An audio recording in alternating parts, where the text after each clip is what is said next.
suuqan cusub ee saaka xariga laga jaray waxa uu noqonayaa suuqii ugu horeeyay ee laga fuliyo magaalada Garowe isla markaana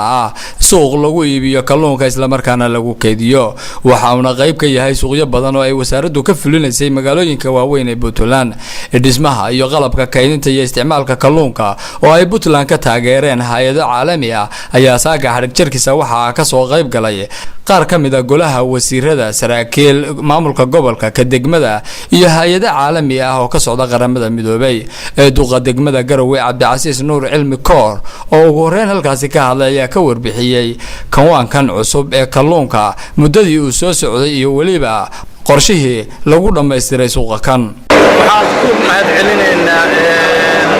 suuqan qiimaha badan oo ugu fadhiya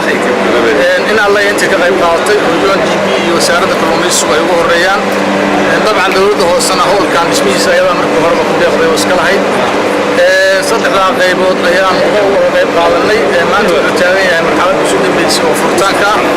waxaan ka guddoonnay oo aad iyo aad uga mahadcelinaynaa dhismahan quruxda badan iyo qalabkan qaaliga ah taasoo muhiimada laga leeyahay ay tahay in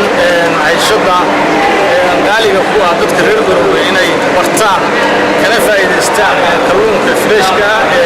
xeebaha inuu dhow ka buuxa maanta wasiirka wasaaradda kalluumaysiga iyo kheyraadka badda Puntland Engineer Maxamed Faarax Aadan ayaa tilmaamay ahmiyadda suuqani u leeyahay dadka reer Puntland iyo qorshayaasha kale ee wasaaraddu ka wado deegaanada Puntland ee ku aadan kawaanada lagu beecinayo kalluunka ku guuleysatay inay dhistayado kaashanaysa hay'adaha caalamiga ah ee kuwa UN-ta iyo kuwa international NGOs-kaba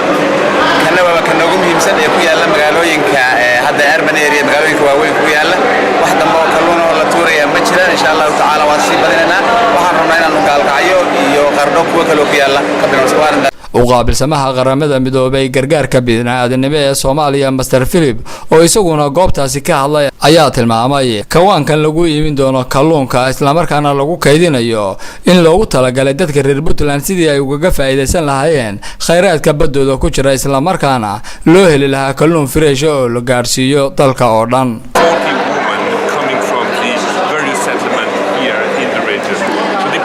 success of this first pilot project in Garowe, this kind of project will be multiplied in the rest of Somalia. suuqan ayaa noqonaya kii 11aad ee wasaaraddu ka fuliso deegaanada Puntland waxaana looga gol leeyahay sidii dadka reer Puntland ay isku filnaan uga gaari lahaayeen ka ganacsiga kalluunka. Cabdiraxmaan Cali Nuur, Samsad, Garowe.